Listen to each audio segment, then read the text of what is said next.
2-4% వరకు మాత్రమే మైలేజ్ తగ్గుతుంది, కానీ బండి పికప్ మాత్రం చాలా బాగుంటుంది.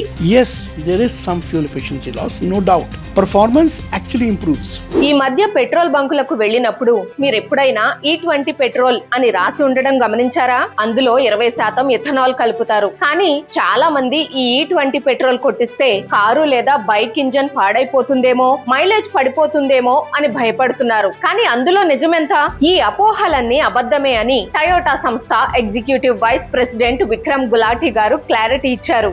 There is a lot of myth that if you use E20 blended fuel, vehicles will get damaged. It's a myth. It doesn't happen this way. మన దేశంలో వాహనాలను టెస్ట్ చేసే అత్యున్నత సంస్థ ARAI చేసిన ఒక స్టడీలో అసలు నిజం బయటపడింది. అదేంటంటే ఈ E20 పెట్రోల్ వాడటం వల్ల పాత బండ్లకు గాని కొత్త బండ్లకు గాని ఇంజిన్ పరంగా ఎలాంటి నష్టం జరగదు. Automobile Testing Agency in the country, which is ARAI, it clearly established that possible damage to cars and two-wheelers which are old is not there. It's very insignificant. ఇక మైలేజ్ తగ్గిపోతుంది అంటారు కదా, అవును, కేవలం 2-4% వరకు మాత్రమే మైలేజ్ తగ్గుతుంది, కానీ బండి పికప్ మాత్రం చాలా బాగుంటుంది.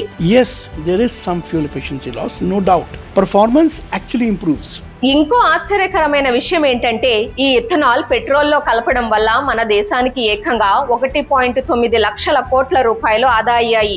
As per the latest statistics from the government, the program so far has helped save 1.9 trillion rupees, 1,90,000 crore rupees. ఒకప్పుడు ఈ డబ్బు మొత్తం పెట్రోల్ కోసం వేరే దేశాలకు వెళ్లిపోయేది, కానీ ఇప్పుడు అందులో దాదాపు 1,60,000 కోట్లు నేరుగా మన రైతులకే అందాయి. उसमें से 1,60,000 crores has gone to farmers. ఎందుకంటే ఇథనాల్ తయారయ్యేది చెరుకు, వరి మరియు మొక్కజొన్నల నుంచే. మన బండి నడుస్తుంటే మన డబ్బులు వేరే దేశాలకు వెళ్లకుండా మన రైతుల జేబుల్లోకే వెళ్తున్నాయి. Farmers will produce sugarcane, farmers will produce rice.